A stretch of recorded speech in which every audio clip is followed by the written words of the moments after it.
Hello children, welcome back. Till now we have learned two lessons in class 8. What are those? One thing is about what is science, the other one is about cell. Today we are going to learn about the things that we cannot see with our naked eye. The things which we cannot see with our naked eye. And everything, for example, suppose I ask you, what did you do from morning? Then what will you say? I ate, I played, I read. Is that what you'll say? Or will you try to give me a narration of what you have done? That means throughout morning till evening what you have done.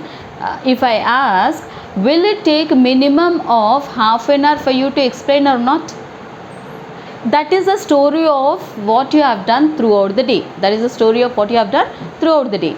Now, what we are supposed to do is, few hundreds of years back, some of the important scientists, like we already discussed the names of those scientists like Robert Hooke, Anthony van Leeuwenhoek, Swamander, Athanasius, and who else? Robert Brown. We learned so many things about them, no? And from there, what did we learn? We learned that there are certain things which we cannot see with our naked eye. There is a whole bigger world than what we are seeing, a lot bigger than what we are seeing. That invisible world we have to learn about means we have to learn it like a story.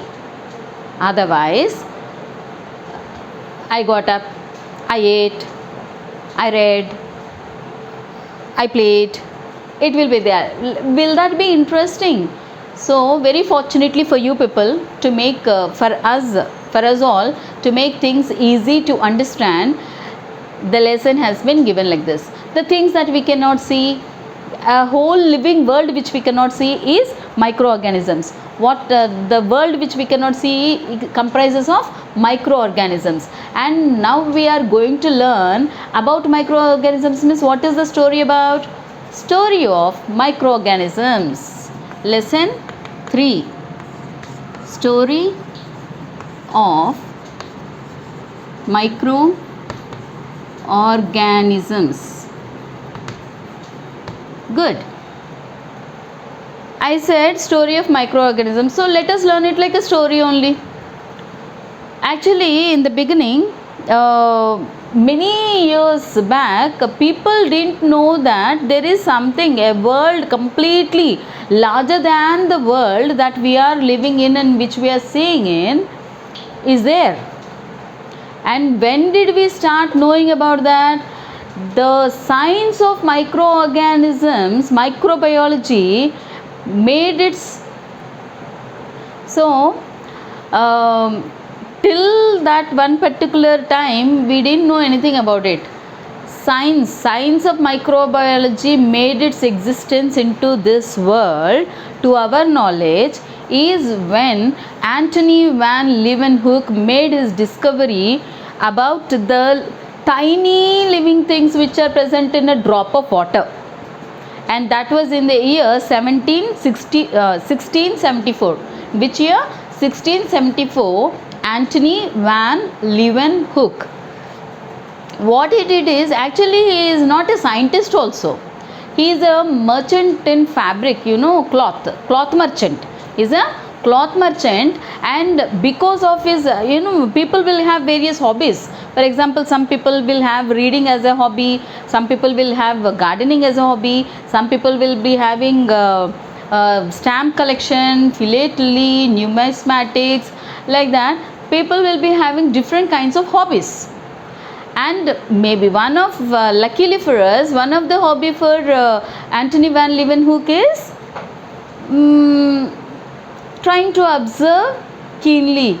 For that reason, he made, that if you go to some of the museums, you go to a place, usually everywhere it will be there, children enjoy a lot.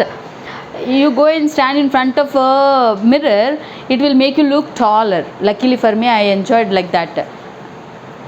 And in some of the mirrors, they make us look wider. That means a small fault in the mirror can make us look different. Some will magnify us, some will diminish us. So fortunately, Antony van Leeuwenhoek, whatever he might have done, he learnt that certain glass material will magnify the things 300 times more. That helped him to notice some living creatures moving about in a drop of water. That made the discovery of animalcules. That made the discovery of animalcules. He thought that they are moving, so they should not be plants and animals. They are so tiny, that's why he called them as not animals but animalcules. Later, these animalcules are named as bacteria. And there are many other microorganisms which were named later after he has discovered them. So, Antony van Leeuwenhoek. Antony van Leeuwenhoek is a scientist we need to remember always when it comes to microorganisms. Now, and he made a single lens, high power magnifying lens, single high power magnifying lens, through which it also became very famous, like the scientist, I mean Antony van Leeuwenhoek. And fortunately we came to know about animalcules. And then microorganisms. Now let us see the things which we cannot see with our naked eye, we call them as microorganisms. Micro means small. Micro means small. It's not as if you don't know. I am just telling because it's in my nature to explain. Organisms means small living things, small living beings. Now, we did not mention anywhere whether they are plants or animals. Small living beings, that's all. Small living beings. Now in your textbook they have given so many such examples. So let me show you along with all those examples, like bacteria. They gave few examples of bacteria, they gave few examples of fungi, they gave few examples of algae, they gave few examples of protozoa, they gave few examples of microarthropods.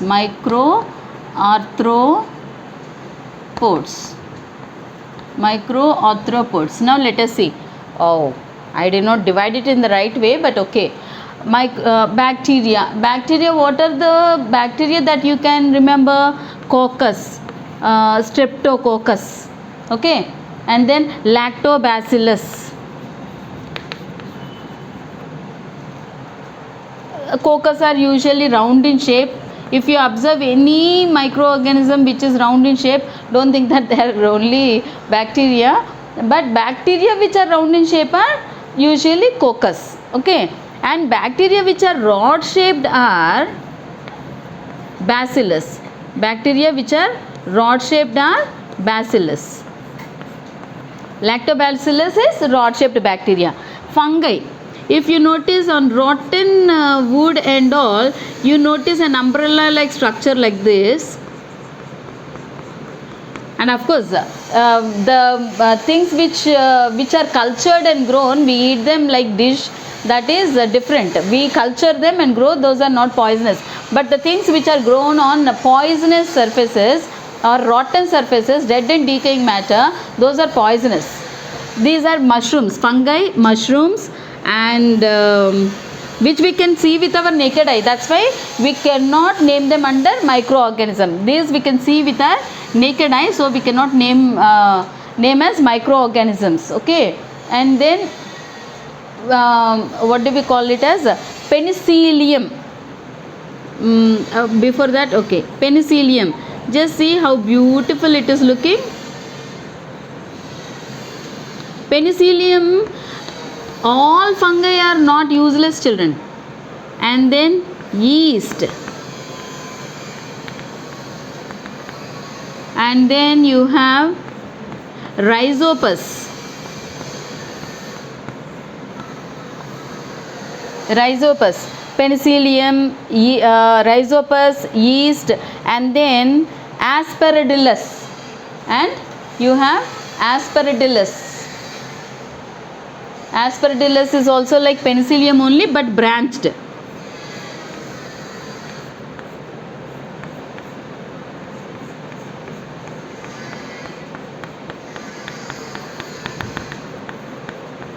If it is like this, branched, just like it looks like Penicillium only, but it has more thick branches and all. It looks like a tree, imagine, or a bunch of clustered flowers, Aspergillus.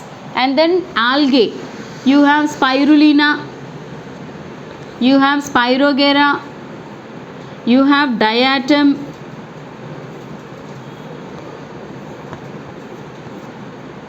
what else, Chlamydomonas. I always remember this like a coconut. Chlamydomonas, these are algae, okay. And then Spirogyra I did, Serratium, Protozoa, Paramecium, is Protozoa. Amoeba is also Protozoa. Verticella is also Protozoa. It looks so beautiful like a bellflower. Verticella is also a Protozoa. These are all aquatic in nature. Arthropods, Cyclops, and then Daphnia, Scabies mite, and then eyelash mite. Skylops look like a crab, and then like this, like a crab it looks like, and Daphnia looks like duffer, whatever. And then Scabies mite looks like another crab like thing, flurry, hairy structure. And then you have eyelash mite. Eyelash mite is like a worm. To tell that also I am feeling so, my goosebumps are rising. These are all these are micro arthropods. Arthropods means actually what? Attached legs, like jointed legs. Usually jointed legs means we think that they are bigger animals, but the thing is they are also microorganisms. So microarthropods, Protozoa, spelling I wrote wrong, Protozoa, zoa, algae, fungi, bacteria. 5 types of microorganisms we are going to learn in this session. Thank you all children. Next session we will learn more.